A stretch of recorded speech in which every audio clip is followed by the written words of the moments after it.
This program was brought to you by A.J. Longo and Associates.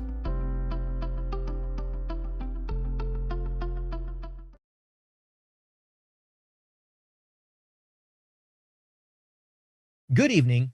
I'm Joe Carbonetta. From the Pasadena Media Center, this is Arroyo Live.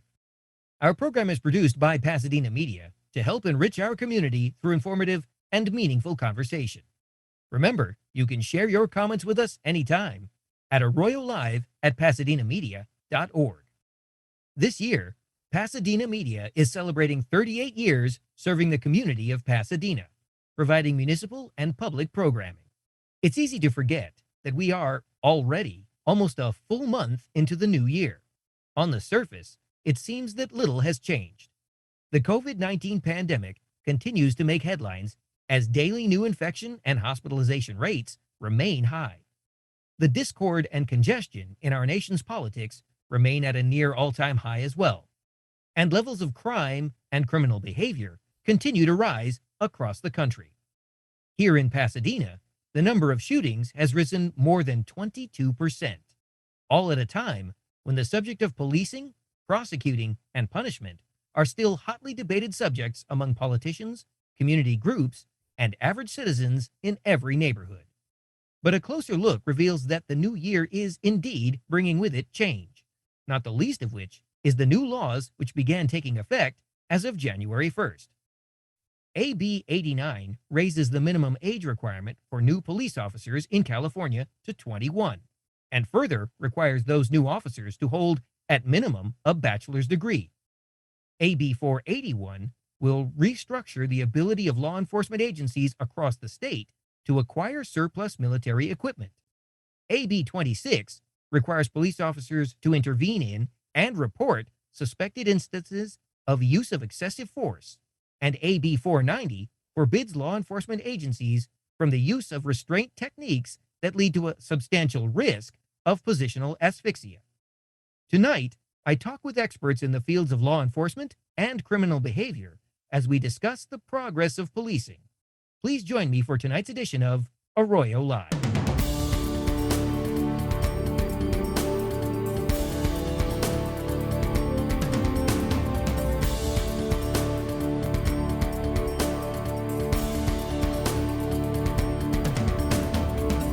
Joining me are Pasadena's Interim Chief of Police, Cheryl Moody, and Gang Interventionist, Ricky Pickens.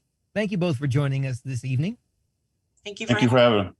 Cheryl, if I can begin with you, I'd like to ask you to tell us a little bit about the position of Interim Chief of Police of Pasadena. You know, I feel very humbled and honored to be in this position, but it's a lot of work. It's a lot of work. There's a lot of people looking to me for answers and or direction. And so thus far, though, I've been able to keep it going, keep it moving. I think we were left when John Perez left, he actually left us as far as the department, a good trajectory. So we're moving in the right direction. And for now, with my interim time, it's only 4 months. I do want to keep the ship floating afloat, but I also want to make some changes. Whatever changes I can make in the short time that I'll be here, I want the changes to be sustainable. So, looking forward to just rolling down my sleeves and doing the work that needs to be done. All right. Again, thank you for joining us. Ricky, I'd also like to ask you about what it means to be a gang interventionist. It means to help save lives. Doing intervention work, it's very similar to what the chief has explained. It's just trying to keep things moving, keep the peace. But to do intervention, it means to certainly engage the folks that are at the center of the violence. And so we just try to engage them, try to help with rumor control, try to keep the right facts out there so that, because sometimes the wrong information can escalate violence. So as an interventionist, we want to address the root causes of violence, but we also want to intervene with those that are at the center of the violence. For many years, we had seen a decrease overall across the country in crime of various types. But since the pandemic, we have seen that trend revert back in the other direction. To bring it more locally, over the last couple of years, there's been a 22% increase, a minimum 22% increase in violent crime, mostly shootings in the Pasadena area. I'd like to start off by asking you, Cheryl, as the interim chief of police, what is that like to deal with in your department, this sudden increase in violent crime? Well, what it means for us is that we have to look for different ways, different strategies in order to combat this violence, all the guns that are in the community. What we're finding is that a lot of these crimes are committed with ghost guns. So we're cracking down on places that we believe to be manufacturing these type of guns. We're doing probation parole searches on in hopes to see if there are any weapons in the hands of those that are not supposed to have them. We're trying to get the word out to young people. We're trying to work with young people, particularly through our PAL program and through our explorers, that, you know, to keep guns out of the hands of young people. Also working with our interventionist specialists, who really get the word out to young people that this has to stop. You know, this has to stop. This gun violence has to stop. And so, you know, one of our strategies too, as you know, is ShotSpotter. And though ShotSpotter will come in on the enforcement side, we're hoping it'll also be a means of intervention.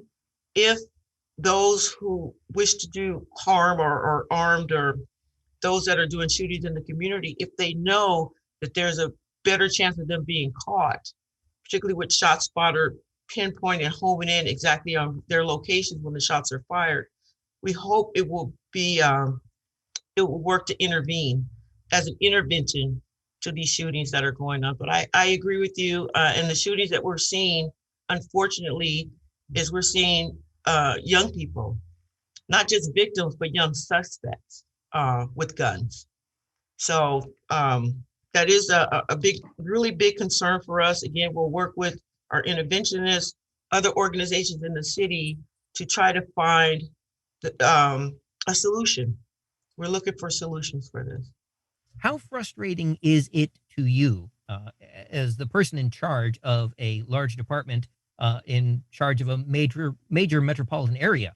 How frustrating is it to deal with this increase in crime on the heels of an outcry from the public for a reduced presence by the police? And do the two coincide? Is this the direct result of that? I do believe so. I do believe that the negative social media post and misinformation that's getting out there is calling for defunding of the police, and we're being accused of doing things that we really aren't doing. But I'll tell you, in listening to what's happening around the nation now, is there's a reverse on that call to defund the policing. With all of the shootings that are occurring, not just in Pasadena, but nationwide. We've had school shootings, we've had mall shootings. So I heard President Biden say, I want to say a couple of weeks ago, that we need to fund the police, right? So that now there's a reverse message to say we need to fund the police, we need public safety because of all the mass shootings and shootings amongst young people. People are starting to realize that we need the police. So schools become the best prevention place because most young gang people start in the school. The activity starts, that's where they start to practice it. They start to practice in the school. So for the school district to understand their value, and this is why parents and people who are, you know, able to do it, pull their kids out of the public school system, not to say that there's something wrong with it, but when you go into the private school system, you can control things a little bit more versus in the public sector.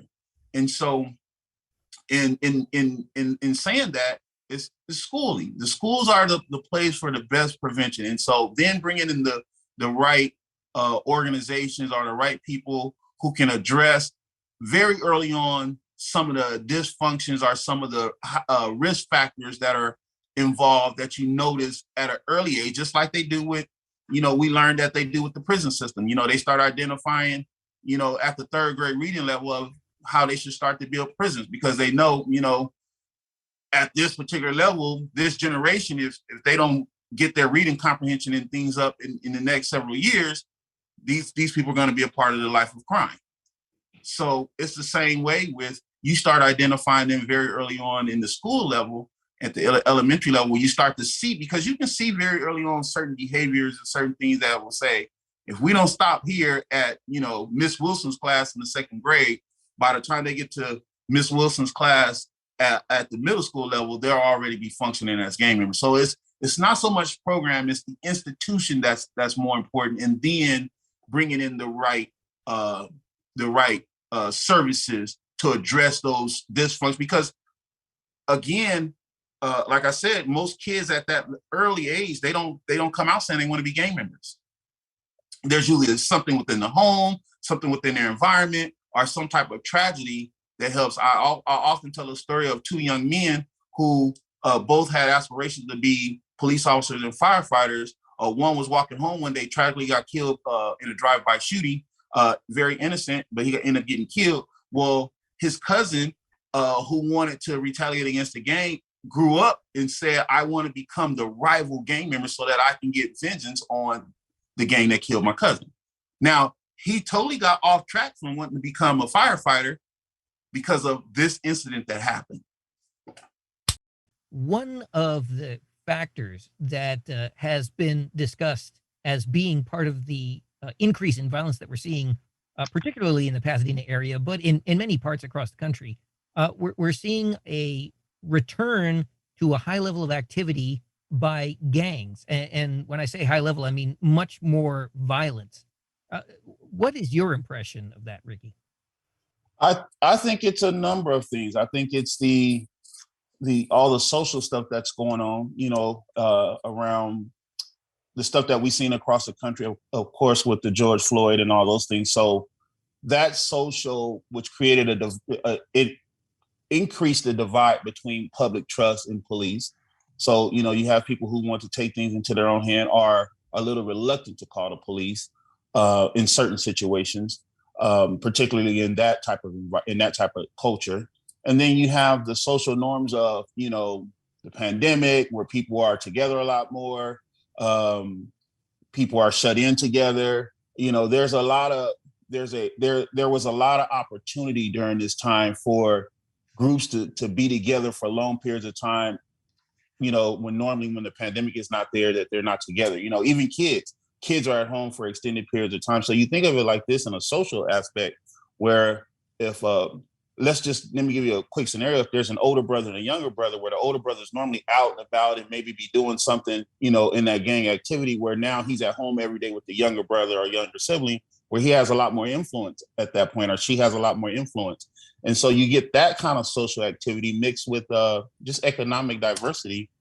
All of that is a recipe for the increase in gangs. And gangs it's a tough thing to break that type of cycle, because remember, it happens from within the family, but it also happens as deep rooted in the community at a very early age.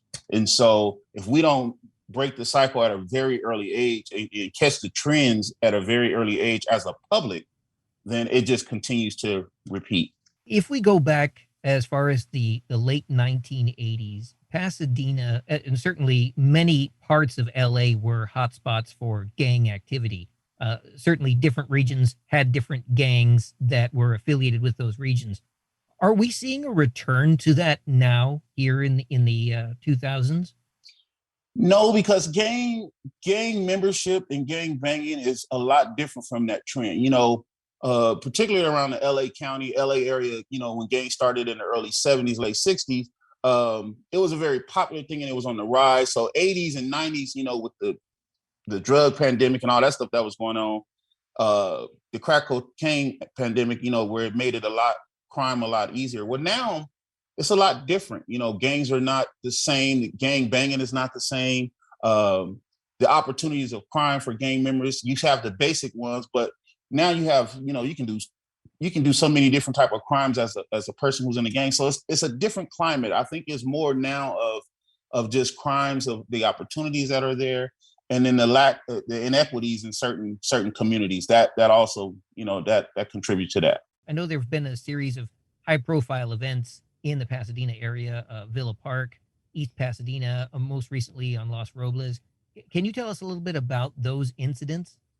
I'll tell you, most of the shootings appear to be gang affiliates.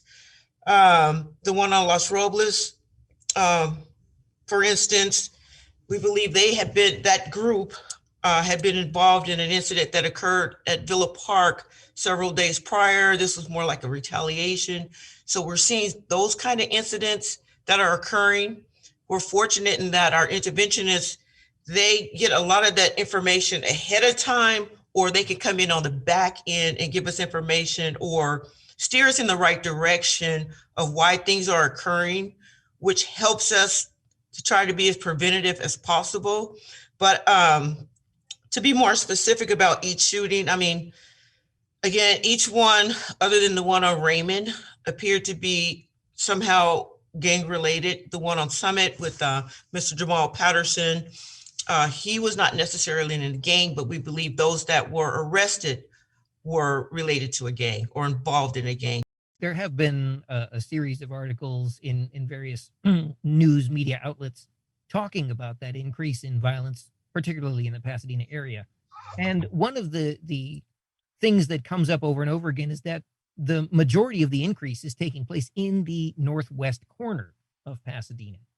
And I'd like to get each of your impressions on that. One of the major shootings we just had actually occurred on the east end of town, right? So, a shooting can happen anywhere in the city, but I do understand what you're saying, that it seems the bulk of them, or many of them, are occurring in the Northwest, but many of them are occurring around our parks where a lot of folks go and gather. So we've been, not just the children who are there playing sports, but just folks who are out hanging out, and they become targets many times themselves just for being in the area. And if they're gang affiliated, they're rivals who are also patrolling or in the areas. So, we do what we can. We put out extra patrols. We go up and we speak with people and just let them know, the dangers that are out there. Of course, the parks are open to the public. We can't make people leave, but we try to get the message out, be safe, know your surroundings, know what's going on. If you're gang affiliated, you know what's happening, you know what's up. But yeah, I think the majority are in one particular area, again, because of the socioeconomic situation of where they're occurring. Ricky, I'd certainly like to get your thoughts on this as well. Yeah, I agree with the chief. It's a lot of that particular corner is because of the socioeconomic, the disparities. The thing is, it's not really, because Pasadena is very rich, and because Pasadena is very rich and its services and things like that, it's just really that that population of people understanding how to take advantage of some of the services and some of the opportunities that are there. But because that particular area in terms of Northwest, because it is, a gang impacted area, certain pockets of it, it seems to be a lot more just that, but it's violence all over the city. And sometimes some of this gang violence is attached, but violence is violence and it gets the same results. But yeah, I think it's the socioeconomic part of it where people feel hopeless in those areas. And it's not necessarily that there is no hope, but there's a sense of hopelessness in those areas. Well, I'll give you this really quick. I heard somebody say one time that the way to help violent areas and areas considered like Northwest Pasadena, the cure to that is hope. And so when people feel hopeless, they tend to act out in these type of ways. So I think if we continue to bring more hope and opportunities in this area, our people at least get a sense of knowing that there's hope. Deputy Chief Moody brings hope, intervention and the different programs bring hope. The more we can get the word out there that there's access to this stuff, I think that we can begin to break the cycle. Building on that idea that hope is the ultimate cure, and incorporating into that the factor of COVID and the continued sequestration of individuals and the reduction in the ability to improve one's socioeconomic status. Is that an indicator that we are looking at this trend continuing for some time to come? I mean, how do you provide hope in the face of these overwhelming disparities? When we say providing hope, I look at that in terms of services, in terms of programming, in terms of, the homeless crises, providing homes for the homeless, help for, there are a lot of mental health issues that are out there, that people that need treatment. And so I think the hope comes in the services that can be provided to those particular areas. And as Ricky said, people taking advantage of those services. But, as a police department, we do what we can. We have a hope team that goes out and are there for people with mental health issues. And we have the port team, people who need that need housing and physical health attention, so to speak. But we can't do it all. We do depend on dollars, government dollars, and, and for the police department, it's a lot more restrictive than it is for other entities.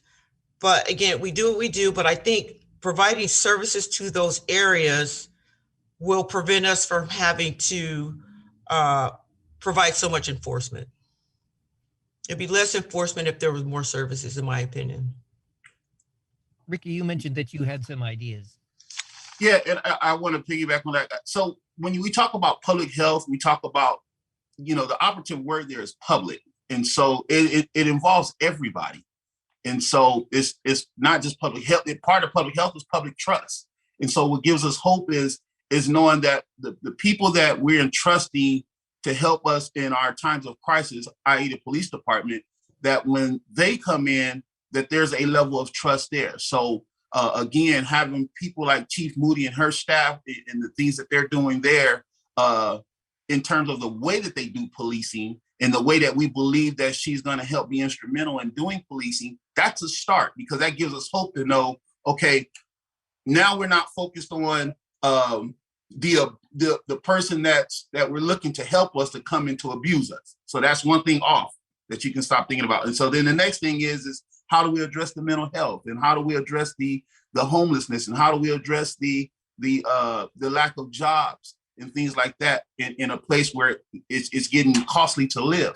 So it's a number of different things that the public has to be involved in order for us to increase our hope in terms of what it looks like. I'll say this, the thing about gangs is that there are cycle periods, because what happens is that you get a young person who comes up through the rankings, becoming gangs, and then they get old enough to a point where they're aging out. So now it's a new group that comes in. Well, in that period, there's a period that's right in there that if we work hard, service providers, we work very hard from the prevention, intervention, and engagement enforcement end. In that period where we can instill hope that it takes this generation here, they now don't become the next generation of gang members, because why? We've done all the work during that period of where we could do now. And Pasadena is kind of like right in there right now. And so to have the police department and the overhaul that's going on in city government and all the phenomenal changes that's being made, in addition to having all the wonderful services there, I think we have hope. I think it's now just getting everybody together with all the new faces and the new titles and the new agendas. Ricky, I'd like to touch on one of the points that you just mentioned in your response here, in that so far we have centered a lot on increases in gang activity and how that is potentially affecting the increase in crime that we're seeing, not only in the city of Pasadena, but really across the country. But there's another increase that is happening across the country, and that is homelessness. How much of a factor is the homeless situation in this increase in crime that we're seeing? It's a big factor. Homelessness is huge because, believe it or not, those that are at the center of the gang violence, in the center of some of the other violence, are experiencing housing crisis. You know, they're homeless. They having housing issues and things like that.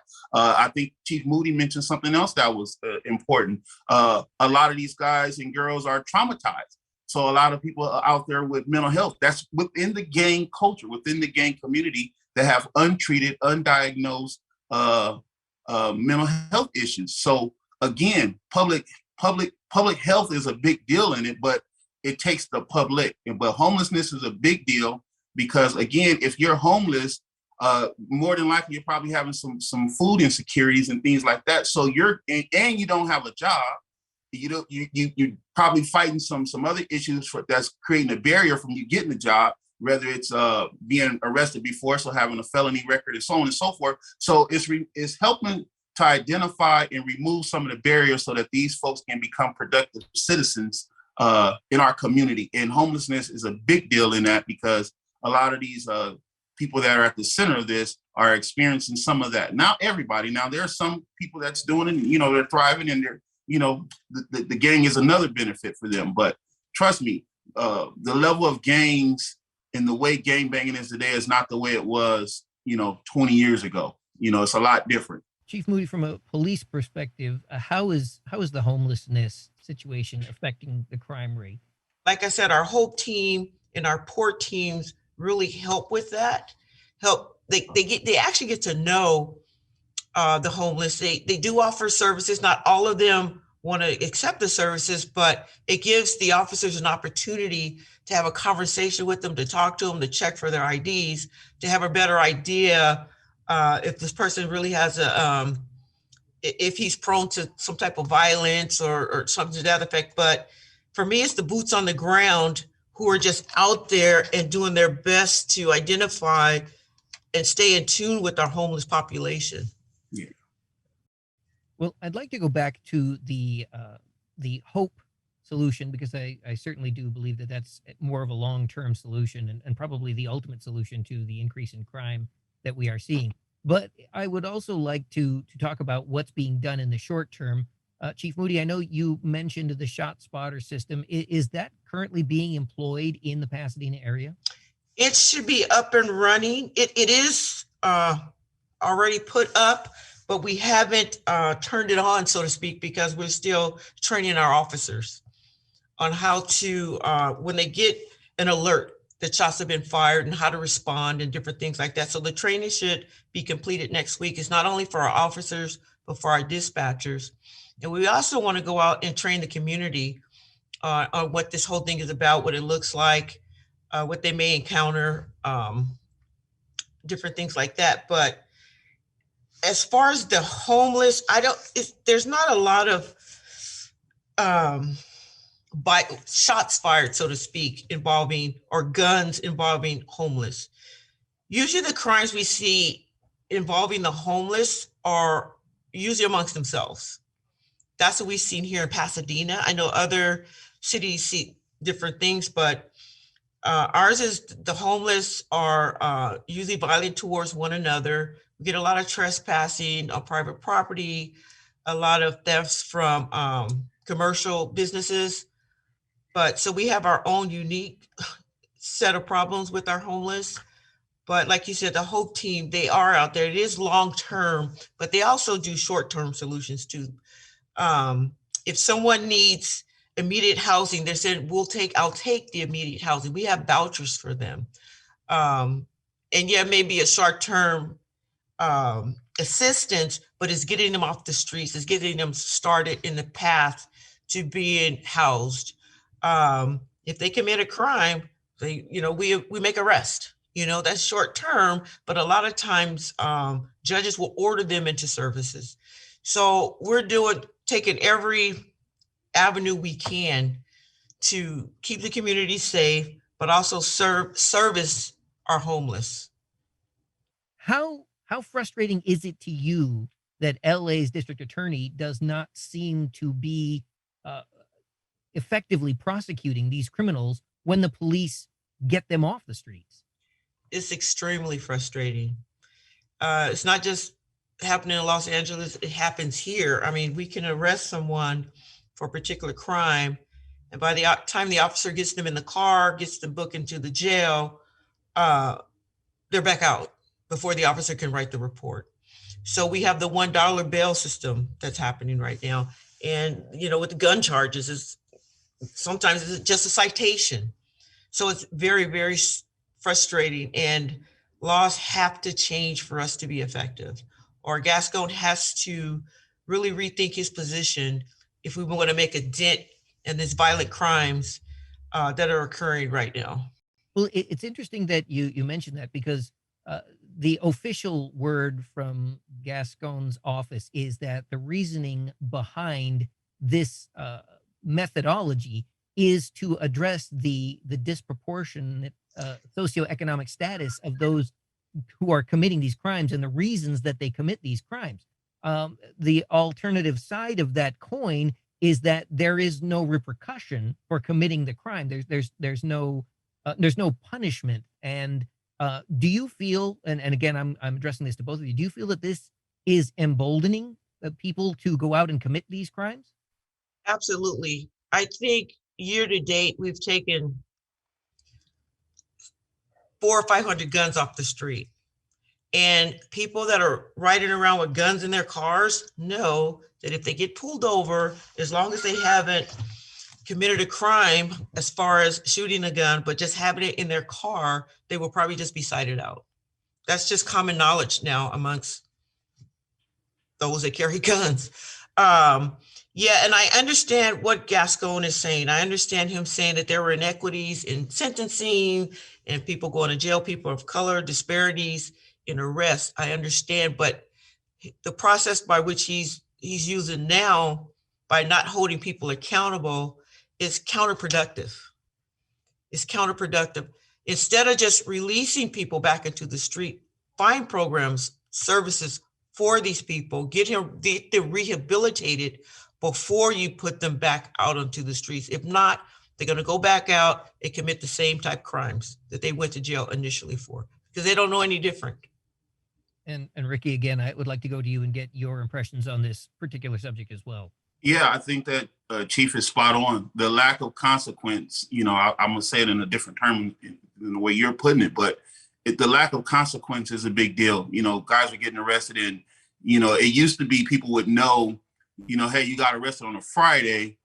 We know we probably wouldn't see you until Monday because you'd have to go and see a judge. But now guys are getting arrested on Friday and out on Saturdays, which is telling us that the system has changed somewhere.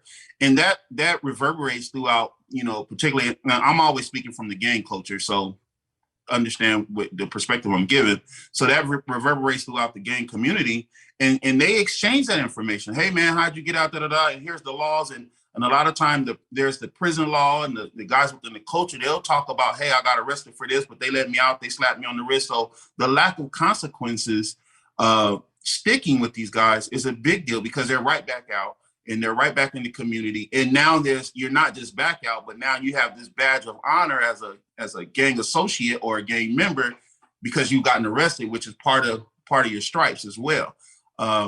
So that's a really big problem, holding these guys accountable, holding the people that's accountable for certain crimes and things like that is in holding up. I remember in my generation, and this probably might be a bad example, but I remember when they came up with the 3 strikes law and also the war on drugs. And I remember with the war on drugs that if you got caught with some very small amount of crack cocaine, you got, this astronomical number of years in prison if it was your 3rd strike. And so, again, it changed the dynamic in the way people did crime, because why? What's on their mind, I can't get caught with a candy bar, I can't get caught with a $5 crack, and I'm gonna get 25 years. Having that consequential thinking before you go out and commit a crime is there, and that's important for us. And I think we've lost that with all the new changes and the pulling back some of that stuff, because of course there was some abuse in that, where people were getting arrested for silly stuff and never seeing their families again. But again, still putting some of those stiff consequences in place for certain types of crimes, I think, is important. It has been brought up recently, the 3 strikes law, and that has been compared to taking a sledgehammer approach to the justice system. But by drastic comparison, Gascon's current policy is more like getting a timeout and being sent to the corner for a few minutes. I'm wondering, Chief Moody, I didn't mean to interrupt you, but I'm wondering how you feel about that. And that's what I was going to say, that I think part of Gascon's thinking is that there was so much abuse of the three strikes law, and it was mainly impacting people of color and minorities. And so, I applaud him in wanting to make sure there were equities as far as sentencing and things were being done correctly, but he's gone too far from one extreme to the other. He's gone to the other extreme to where, like you said, it's just a slap on the wrist. And some of those are for violent crimes, and those violent crimes, those people deserve to be held accountable for those. But like I said, he's gone to the other extreme, and he's not holding people accountable because of the problems there were with the three strikes law. So he needs to find the balance. He needs to find a balance in that, because without him finding the balance, it's almost, it makes our jobs a lot harder. Well, a moment ago, we were talking about the ShotSpotter system, and certainly the plan to implement that within the city of Pasadena is meant to hasten the response to shots fired or violent crime, as well as make a more precise response. But I'm wondering, what other steps is the city currently taking to stem the tide of increasing violence? Well, beside the extra patrols that we're putting out there in areas, because we use the crime mapping and different other strategies to see where we're getting most of the calls for service, and we strategically send officers in that direction. There is some talk by City Hall to offer residents something similar to a Ring doorbell, which will help us. So if there are shots fired in a particular area, we're hoping that some of those cameras will pick up, say, a vehicle or person seen fleeing the area or in the area. But again, this is all on the drawing board, but I think it will be effective in partnering that with ShotSpotter. We've had very good successes with video camera footage in the past in helping us make arrests. So again, it's still on the drawing boards, but the city is looking to purchase those, and it's all voluntary for residents in particular random areas. Well, have there been other changes made as well, perhaps an increase in the number of police officers or a redeployment of officers throughout the city as a result of this? The police department, like other entities in the city, other businesses, we've had quite a few positive COVID cases. So our numbers have been intermittent. There are times that we're strapped or we're down to the minimum staffing, and then there's times that we have enough staffing to offer these particular areas a lot of service. But that is our goal, to go to the areas that we believe were most needed, even though we do get accused of over-policing particular areas, but we're there as a preventative measure. So high visibility seems to stem the tide of shootings. So we're out there, high visibility. We utilize our volunteers just as our eyes and ears. If they see anything suspicious, we ask our neighbors through community outreach, if they see someone or see something suspicious, please call. So we're doing everything we can. We're doing everything that we can at this moment to really try to, like I said, stem the tide of these shootings. But fortunately, they've been far and few between, so to speak. We're not getting a shooting every day, but when they do occur, it is traumatic for the community. Ricky, I want to throw something at you here. Chief Moody just said that the police department has been accused at some level of over-policing. As a gang interventionist, is there such a thing as over-policing? There is, in the context, in the way that they perceive it. But as a civilian, as a person who wants to interrupt violence, no, there's no such thing. As a preventive measure, no, there's no such thing. But in the eyes and the way they say, you got to understand, if I'm a person police and gangs are oil and water. And so if I'm a person who don't particularly like the police or want to see the police because they could interrupt my activity, that's the part of over policing from a gang member's perspective. It will interrupt my activity if you're around here too much. From the people that live in the area, constantly seeing people pulled over and things like that, it becomes a concern.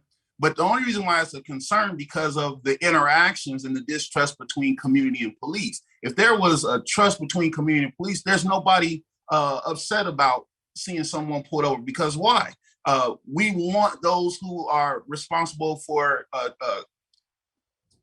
creating crime in our communities, we want them held accountable. So it all depends on the person that's who you're talking to. If you're talking to the gang member, yes, it's over policing. If you're talking to a regular citizen who wants to see crime down and who wants to see everybody enjoying the neighborhood, there's no such thing.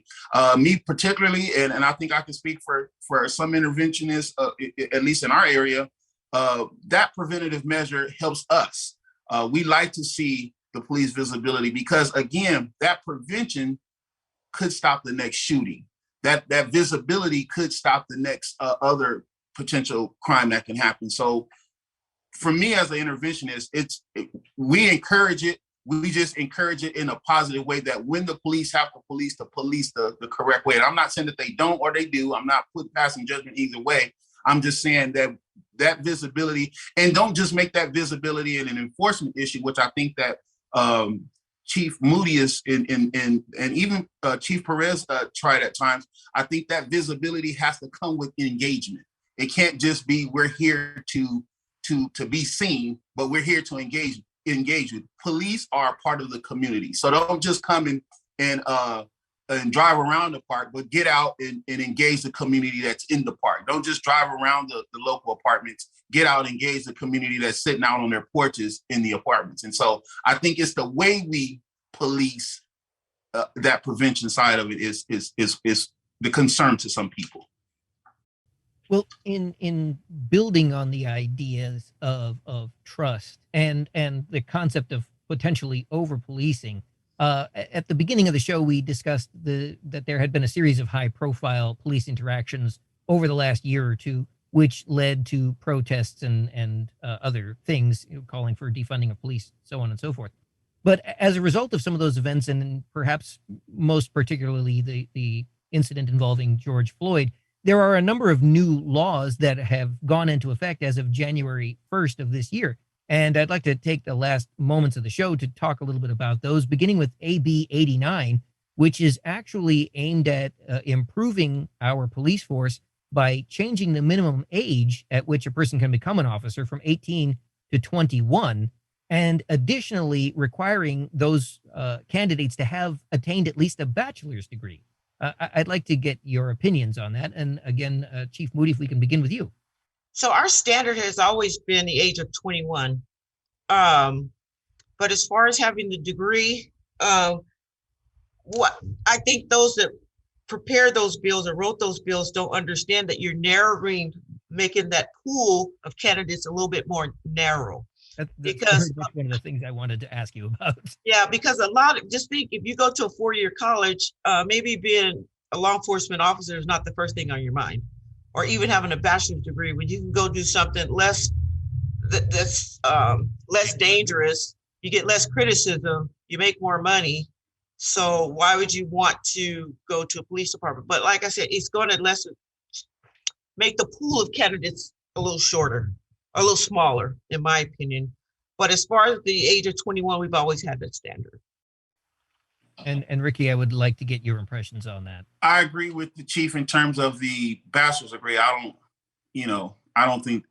think that would narrow the pool, and I don't think that necessarily is a big factor. But I will say this, and Pasadena does have that 21, but I've always struggled with that, and I think 21 is still too young.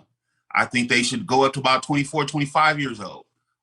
Because I think about the level of authority that you have at 21 years old. I got grown kids, and I know when my son turned 21, he wasn't mature enough, and certainly what I wouldn't have trusted. Just 21, I think is just not enough life behind you yet to have that type of authority and to have that type of positioning to be able to, you get authority. I mean, quite frankly, if you have to take someone's life, you have to do it. And that young without enough life experience and, knowing how to manage your fears and all those different things, I think that's just too young. But that's Ricky. And that's only because I have grown kids. I'm like, I've always said, I think 21 at this particular point in life, because of the generational change. Now, you go back to some of them older generations where people were a lot mature at 21, but this generation is pretty much cultivated up until 21. So they don't have really social skills and don't have real life skills to be a cop at 21. That's my personal opinion. Well, and I would assume that though it is certainly restricting the pool of potential applicants, the idea that an applicant would have to have attained at least a bachelor's degree before becoming eligible is probably an attempt at giving them a little bit more of that worldly life experience. Right. And I'd also like to say too, when we do bring in those 21-year-olds, they're mechanisms in place to ensure that they are at the minimum mature enough to handle this job. So for instance, they have to go to a police academy. It's a 6-month academy. And if they're not meeting the muster there, they won't make it to the department that sent them there in the first place. After they graduate the police academy, then we have our field training program, which is another 6 months. And so we do try to weed out those immature officers, like as you say, Ricky. But we also, at that age, I must say, it's a good time to help mold them and shape them.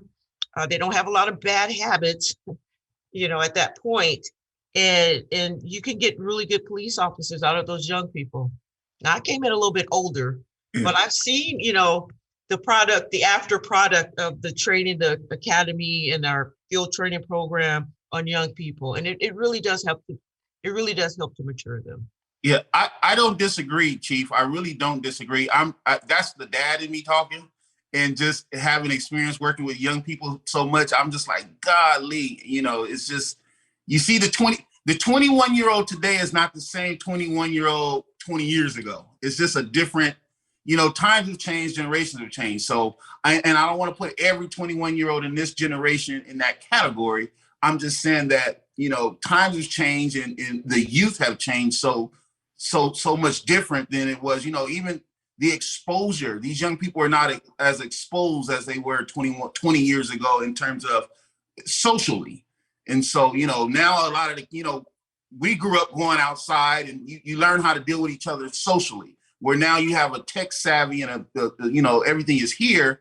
And so to grow up here and then all of a sudden have to deal with people every day, it just got scary for me. That's all. But I agree with you. That's a dad's personal opinion. How do you go from being isolated, even the homeschooling now? Everybody's homeschooled. So how do you go from being homeschooled for 4 years, everything you socialize here, and then all of a sudden you get a job where your everyday is interaction with people? Your social skills is down here. And so if the police department in the academies, and which I'm familiar with all that stuff, they can help you get there. But it just seems like they're so far behind in their social skills that it's scary to be a cop at that age. But what's interesting with that, Rick, a lot of the people that these tech savvy newer cops are running into are tech savvy millennials committing crimes. Right? Yeah. I don't want to say it's a perfect storm, but they almost understand each other probably a little better than you and I would understand them. Very true. That's just the dad in me, but I think it's different for everything. It's just, I get it. I have always said that I think 21, it is, again, that's a personal, that's not for everybody, because I think that there's been some people who've been on the force since they were very young, i.e. Our former Chief John Perez, who came up through, as very young. So I'm very familiar with it. It's just the way that times have changed and the way policing has changed. It just draws a small concern, but it's not nothing to be, I'm not going to legislation or I'm not picketing anybody. That's the dad in me. Well, another important law that has just taken effect is AB 26, which will now require mandatory intervention on the part of a police officer and reporting of any perceived incidents of use of excessive force. Right. That's been a part of our policy for many, many years. We do have a duty to report. It's part of our policies. It's not just for sworn personnel, it's also for civilians. If they see a sworn person involved in something, they do have a duty to report. So it's been on our books for many years. But we often hear about the blue wall of silence. How effective can we expect this to be? And I don't mean to put you on the spot, Chief Moody, but certainly as the head of a department, there's no one better qualified to answer that question than you. One of the ways is the body worn cameras, right? You can't just arbitrarily turn your camera off and then do something you shouldn't be doing and then turn it back on. So there are mechanisms in place for that. But that's one of the ways. And then police academies are instilling that into our new graduates. We're instilling that into folks that are here. But again, we do repetitive training of our policies and procedures. So, and they have to initial that they understand what the policy is each time we go over it. So again, ongoing training is what we use as our best protection on that. All right. Well, certainly there are a number of other new laws that I would really have loved to have been able to address on the program this evening, but we're almost out of time, and I would like to take a couple of minutes to make mention of the ongoing process of finding a permanent chief of police. So what I'm understanding from the interim city manager is that the city's done an RFP, or they're looking for a company to, or I call them headhunters, to look for chief applicants. They're going to do a nationwide search, and that company should be selected soon. So that information should be going out to potential candidates, and I plan on throwing my hat in the ring. She's looking, well, I was told by the interim city manager, they're possibly August, September. We should start seeing the pool of potential police candidates start to emerge and start hearing about the different candidates. So hopefully August, September, I'll have a better idea. Okay. Well, with that in mind, and again, with the last couple of minutes in the program, I would like to go back to a topic that we were discussing a little earlier, and that was the hope that Ricky spoke of. And I'm wondering if each of you have any final thoughts on that. We only have a few minutes left in the program, but as far as giving people hope within the community, are there certain groups that they can reach out to, numbers that they can call for assistance? How do we go about giving people the hope that is necessary to curb this tide of violence that we're seeing? I want to rebuild that trust. Before George Floyd, the terrible incident that occurred, I thought we were on a pretty good plane with our community. And then that happened, and the negative social media and the negative narratives that was going around about police departments and their communities, it splintered us a bit. But what I want to do while I'm here is just reestablish that trust. I'm looking to hire a retiree who will be my community liaison. And we're going to look at different programmings. I read in the newspaper today that there are a lot of mothers of murdered children who feel like they're hopeless and they have no resources available. So we're going to look at offering them resources and how we can reach out to the community who are traumatized and hurting. But I do want to reestablish some kind of trust, transparency. Who can they call? I'm hoping they can call the police department. Maybe they can call me, talk to me if they're having issues. But for me, it's about bridging that gap, re-bridging that gap between the community and the police department, and offering the community whatever services we can provide. And Ricky, for you as well, final thoughts? And I think that's the best place to start. I think Chief nailed it, is starting there, because when you feel safe in your community, you tend to relax a little bit. Right now, tensions are high on every end, from the violence end, just from the regular community, the regular civilian. And so with the chief taking that approach, that's going to calm down the regular civilian, and it's going to bring some peace to those that are in the neighborhood. But On the other end, from the gang side, here's the hope that you can get. Although we have these shootings and although we're having these incidents of violence, I think the chief mentioned they're far in between of what they was historically.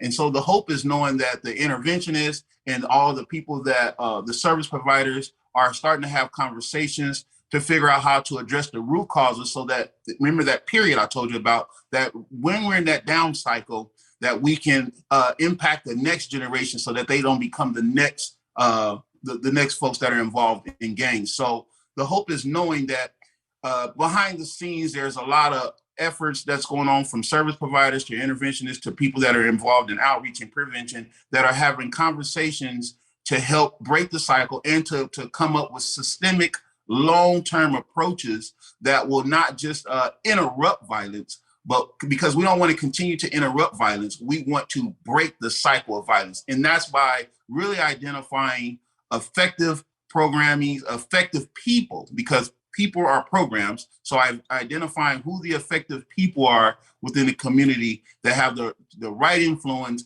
that can help us in terms of identifying that even 3% that creates all the havoc to the other 97% so that we all can be a real community. So trust is huge. Trust is big on the police side, but trust is also a big factor that's in part of the gang community as well. So whenever you start to talk about trust, and the way you get trust in the gang community is having those interventionists or having those people that have those relationships to start to go into address the root causes of why that person is still continuing to be involved in gangs or why the next young person want to get involved in gangs. So the hope is knowing that those processes are happening, and that's coming from the city standpoint, that's coming from because the city is involved in helping bring the right people on, and that's coming from the police department, who now we have a lot of hope believing that Chief Moody and what she's bringing to the department and help in terms of restoration and healing, because the hope is the healing part, and I think she brings that healing part. So we're hoping that the city is paying attention to that, because we do know that there's a national search, and I think that there's great that they have to go through that process. But what gives our community hope is knowing that we have somebody there right now, currently, that understand the problem, that can start addressing the root causes, versus someone new coming in to have to learn what the problem is and then start to address it. So I think we're in a good position. There's a lot of hope in knowing that. I'm afraid our time is up this evening. Pasadena Chief of Police Cheryl Moody and gang interventionist, Ricky Pickens, thank you so much for being here, both of you. We really appreciate your time, and it's been a wonderful conversation with the both of you this evening. Thanks for having me. Thank you, Joe. To our viewers at home, if there are topics you would like to see addressed on this program, you can email them to arroyolive@pasadenamedia.org, and we may include them in a future broadcast. Until next time, this has been Arroyo Live. I'm Joe Carbonetta. Thank you for watching, and good night.